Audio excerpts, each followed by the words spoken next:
Yep, pas tout le monde, bienvenue, bienvenue, bienvenue. Alors, voilà, aujourd'hui je me suis intéressée, ma curiosité s'est penchée sur un thème autour des impôts, notamment les revenus exceptionnels. Quand est-ce qu'on parle de revenus exceptionnels? En fait, c'est quoi des revenus exceptionnels? Et si on a perçu des revenus dits exceptionnels, comment on les déclare? Alors donc pour essayer de comprendre, d'apprendre, je dirais même, parce que je suis pas une experte et voilà, je suis juste un particulier qui essaie de comprendre la fiscalité auquel potentiellement il serait soumis. Donc j'ai essayé de consulter les sites du Gouv, notamment www.servicepublic.fr, voilà tout simplement. Et en fait ça me permet de comprendre quelque chose, c'est qu'il semble avoir en fait deux dispositifs existants en fait qui vont voilà, il existe deux dispositifs actuellement. Bon, j'ai essayé de détailler donc dans deux parties ces deux dispositifs pour qu'on comprenne en fait chacun en fonction de notre situation quel pourrait être l'avantage ou l'inconvénient d'opter pour une option ou une autre. Alors déjà, qu'est-ce qui qualifie un revenu dit d'exceptionnel? Alors pour qu'un revenu soit considéré comme exceptionnel, en fait son montant, il doit être supérieur à la moyenne des revenus imposables perçus en fait au cours des 3 dernières années, donc des années précédant sa perception. Alors, qu'est-ce qui peut être qualifié de revenu exceptionnel? Alors, ça peut être des primes de départ, de mobilité, de départ volontaire, ça peut être les indemnités d'un prud'homme, ça peut être des plus-values, on ne sait jamais, sur un portefeuille d'actions ou autre, tout est possible. Donc, c'est des revenus dits exceptionnels. Alors, il semble que, moi je dirais que la notion de revenu exceptionnel, en fait, il y a deux options possibles. C'est que soit vous prenez le cas de figure où vous souhaitez être imposé selon le système de quotient, je vais l'expliquer, ou soit vous prenez le cas de figure où vous souhaitez être imposé selon le modèle, le système d'étalement, donc c'est-à-dire en différé sur 4 ans. C'est ce que je vais expliquer aussi. Donc on va regarder le système de quotient. Donc en fait le système de quotient, lui, il semble reposer sur le fait de pouvoir justement ajouter le quart du revenu exceptionnel au revenu habituel. Puis ça revient à multiplier par 4 le supplément d'impôt qui va correspondre. Et l'impôt de ce revenu exceptionnel, il pourra être payé donc en une seule fois, ce qui vous permet d'éviter quoi? Potentiellement le risque lié à la progressivité du barème des impôts. Donc il faut voir par là si c'est effectivement un risque ou une opportunité d'opter pour le système de quotient. Puis après, on a un autre cas de figure, c'est celui du système d'étalement ou de différé. Donc là aussi, j'ai essayé de comprendre, mais je suis vraiment pas une experte. Alors, dans le système d'étalement ou différé, moi, ce que j'ai compris, c'est que... Donc déjà, il y a, pour pouvoir bénéficier du système d'étalement, j'ai cru comprendre qu'en fait, ça dépendait de l'origine des revenus exceptionnels. Il y a certains cas de figure où vous rentrez et d'autres où potentiellement vous rentrez pas. Alors ça, je suis pas sûre du tout, c'est à vérifier. Donc par exemple, si vous avez des revenus exceptionnels issus d'indemnités de départ volontaire ou de retraite ou issus de votre compte épargne-temps ou alors vos PERCO, vos plans épargne entreprise, PE, etc., etc.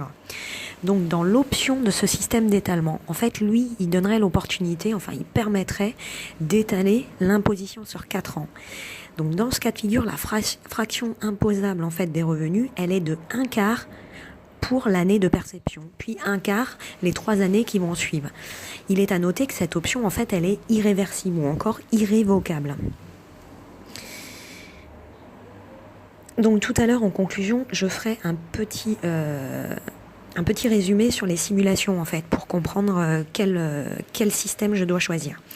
Alors par contre là, si je dois reporter ces revenus exceptionnels, alors moi j'en suis pas sûre. D'après mes recherches, en fait, j'ai trouvé 2 notices.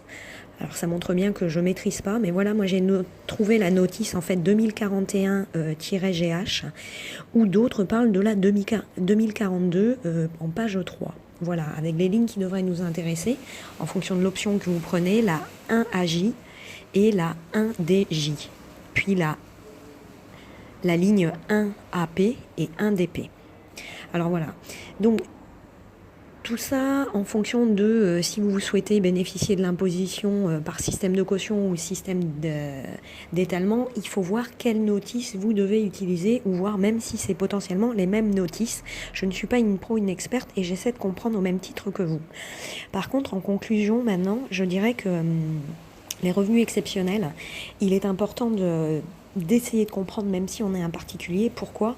Parce qu'il y a quand même un avantage, moi je dirais une opportunité à encadrer le risque et comprendre réellement en fait l'opportunité de comment est-ce qu'on peut réduire notre note fiscale. Parce que qui dit revenu exceptionnel dit ça tombe pas tout le temps.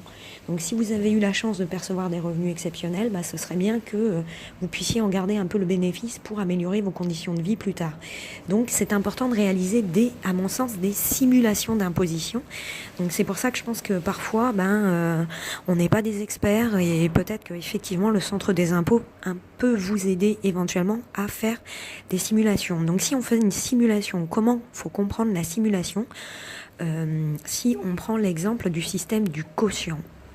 Alors si vous voulez voir si le système du quotient est avantageux ou pas, déjà en une première partie vous allez faire une simulation, c'est-à-dire que 1, vous allez calculer votre impôt sans le revenu exceptionnel, puis 2, vous allez procéder de la même manière, vous allez calculer votre impôt plus un quart de ce revenu exceptionnel, puis en d'autres termes vous ferez juste la différence entre le 1 et 2 que vous multiplierez par 4, ce qui vous donnera en fait le coût de votre supplément d'impôt en fonction de l'option que vous allez choisir.